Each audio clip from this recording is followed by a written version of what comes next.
agradecemos mucho, el abogado penalista Juan Velázquez, a quien agradecemos muchísimo tener la comunicación a través de Grupo Fórmula. Abogado Juan, ¿cómo estás? Muy buena tarde. Pepe, gusto saludarte. El gusto es para nosotros y mucho nos ayudará aclarando todo este asunto desde el punto de vista penal.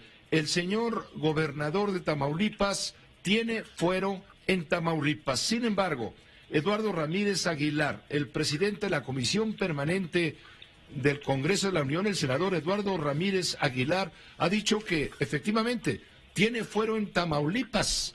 Sin embargo, fuera de Tamaulipas podría ser capturado por los delitos que ha ordenado, en que se basa la acusación de la Fiscalía para ordenar la aprehensión del gobernador, delitos de delincuencia organizada y lavado de dinero. Juan, ¿cuál sería tu primer comentario al respecto? ¿Tiene fuero o no tiene fuero y hasta dónde le alcanza el fuero? A ver, mira, Pepe, respecto a este caso quisiera yo comentar lo siguiente. Al final del sexenio del señor presidente López Portillo y en tanto, pues digamos, el caos que había de devaluaciones y de inflaciones y etcétera, se acusó a un gobernador de Morelos del delito que entonces había de enriquecimiento inexplicable y que luego se convirtió en enriquecimiento ilícito. Se dijo que se había llevado de las arcas del estado de Morelos, pues mucho más que todo el presupuesto que tenía ese estado. Se hizo un gran escándalo y para que al rato y después de muchísimas investigaciones se concluyera con que había habido una defraudación fiscal por unos poquitos millones de pesos o quizá menos de millones de pesos en la venta que él había hecho de su propiedad particular a la Casa de Gobierno. Era un gobernador ya viudo, con hijos ya grandes, vivía en una casa enorme, se la vendió al Estado y para que fuera la Casa de Gobierno del Estado, pero y para que entonces se dijera que había omitido el pago de algún impuesto con motivo de la venta y para que entonces de miles de millones de pesos que lo acusaban, pues resultara que no, era responsable apenas de un poquito de dinero de defraudación fiscal. Bueno, a ese gobernador lo defendí y al final de cuentas el asunto lo gané. Pero ese asunto me recuerda otro de este señor Daniel Cabeza de Vaca, ¿sí? Sí. Porque pues también el que a estas alturas se persiga por un delito de 6 millones o etcétera a este gobernador cuando se privilegia en nuestro sistema ahora esa oportunidad, ese criterio de oportunidad, esos acuerdos reparatorios, esas salidas alternas,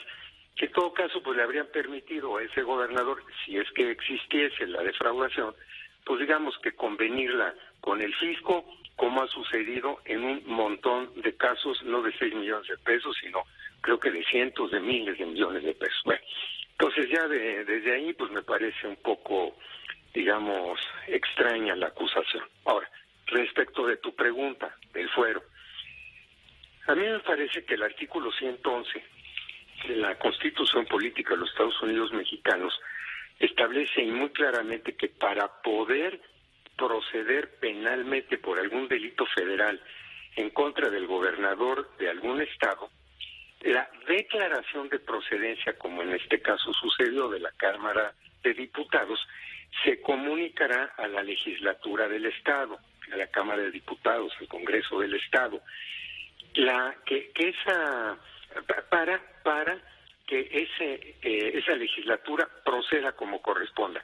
Pero aquí en este 111 hay algo interesante que dice, según recuerdo, la declaración de procedencia será para el efecto de que se comunique a la legislatura local para que en ejercicio de sus atribuciones proceda como corresponda.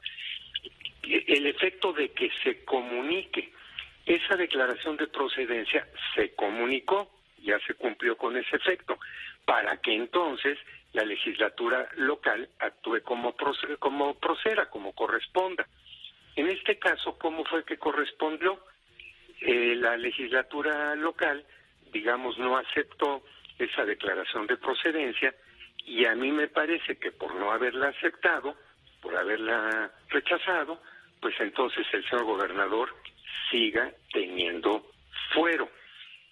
Me parece, por otro lado, que esto lo confirma la resolución del muy eminente, muy sapiente ministro, Juan González Alcántara Carrancá, en el sentido de que no haya una controversia, pues ya el Estado ya asumió su competencia, ya declaró lo que tenía que declarar, y para que entonces ahí en la resolución del ministro se dijera, y atinadamente, que eso no era obstáculo para que al terminar el mandato del gobernador, pues entonces ya sin inmunidad, ya sin fuero, pues se le pudiera perseguir legalmente. Yo creo, Pepe, y después de haber estado oyendo la opinión de muchos en contra, de muchos a favor, la opinión del propio abogado brillante del gobernador, licenciado Aguilar Cincias, y de los legisladores, y etcétera, allá de Tamaulipas, que tiene fuero. A mí en lo personal me parece que mantiene el fuero, porque se cumplió con el efecto de comunicar, y la legislatura de allá pues dijo que simplemente no. Y yo creo que esta posición, Pepe, tiene lo muy claro de que la federación no invada las atribuciones de los estados, que no en una de esas, y porque pues nada más porque sí, resulta que ya quitaron al gobernador de un estado, y entonces ahora resulta que dónde queda esa soberanía de ese estado, dónde queda el electorado de ese estado que votó y eligió a ese gobernador. Bueno, en fin. Creo, Pepe, que tenga fuero, que tiene fuero. Correcto. Tiene fuero porque lo protege, el Congreso actuó de acuerdo al artículo 111 de la Constitución, lo reconoce la Suprema Corte y no va más a fondo de este asunto. De acuerdo, pero mi pregunta concreta es, ¿el fuero es para Francisco Javier García Cabeza de Vaca, gobernador de Tamaulipas, solo dentro de su estado de Tamaulipas, o fuera del estado de Tamaulipas sí podría ser capturado por los delitos de que le acusa la Fiscalía General de la República y donde un juez federal ya ordenó la aprehensión? Bueno, a ver, Pepe, y sin querer desde luego opinar respecto de gente más sapiente, como sería un juez federal, como sería la Fiscalía General de la República, etcétera, pero en mi opinión, en mi modesta opinión, esa inmunidad impediría que al legalmente, que al gobernador lo aprendieran dentro o fuera de su estado, como fuera. Mira, sí, me parece, acuérdate por ejemplo de ese diputado, pues ese diputado abusivo de unos jovencitos, etcétera, que es de Puebla, y que diríamos, no, que su inmunidad nada más es de Puebla, cuando cometió un delito aquí en la Ciudad de México, pues no, por ese motivo de la inmunidad lo pusieron libre, ahora se la van a retirar.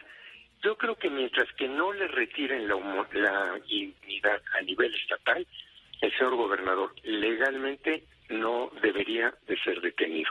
Pero como te digo, no pretendo saber más que la Fiscalía General, ni pretendo saber más que un señor juez federal, pero insisto, es mi modesta opinión. Juan, pues te agradecemos mucho el que nos hayas informado, nos hayas comentado jurídicamente cuál es la situación, lo que implica el fuero para el gobernador. En tu opinión, dices tú, en mi modesta opinión, el señor tiene fuero, tiene protección constitucional y no podría ser aprehendido, desde luego dentro de Tamaulipas, pero tampoco fuera de su entidad. Creo que queda clara la posición, Juan, y te lo agradecemos muchísimo. Gracias. Esta fue una producción de Grupo Fórmula. Encuentra más contenido como este en radioformula.mx.